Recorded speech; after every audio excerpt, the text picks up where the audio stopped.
Hi అండి, welcome to our channel. మనం కొత్త పాత్రలు ఏవైనా కొన్నప్పుడు ఈ ఈ పాత్రల మీద ఉండే పేపర్ కవర్ తీయడం అనేది అయితే పెద్ద టాస్క్ అనే చెప్పుకోవాలి. మనం పొరపాటుగా ఆ ఆ పేపర్ కవర్ వరకు తీసేస్తే ఆ గమ్ క్లీన్ చేయడం అనేది చాలా కష్టమవుతుందండి.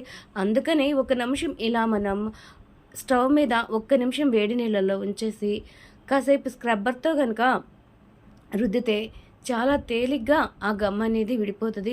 లేకపోతే మనకి స్క్రబ్బర్‌కి, ఆ పాత్రకి కూడా గమ్ అంటుకుపోతుంది.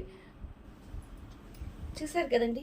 గమ్ అనేది లేకుండా ఎంత చక్కగా మనకి బాండీ అనేది క్లీన్‌గా వచ్చేసిందో. కాబట్టి మనము ఆ పీచు వేసి, స్క్రబ్బర్‌లేసి గంటలు గంటలు రుద్దాల్సిన అవసరం అయితే లేదు. ఇలా కొంచెం ఒక్క నిమిషం నీళ్ళల్లో వేసి, వేడి నీళ్ళల్లో ఉంచేసి, తర్వాత మనం స్క్రబ్బర్‌తో ఇలా క్లీన్ చేసుకుంటే మనకి చాలా త్వరగా అయితే ఆ గమ్ విడిపోవడం జరుగుతుంది. ఈ చిట్కా చాలామందికి తెలిసుండొచ్చు. బట్ అన్నీ అందరికీ తెలియాలని లేదు కదా! తెలియని వాళ్ళు తెలుసుకోండి. ఇంకా ఇలాంటి టిప్స్ మీకు తెలిసినవి తప్పకుండా మన కామెంట్ సెక్షన్‌లో తప్పకుండా షేర్ చేయండి.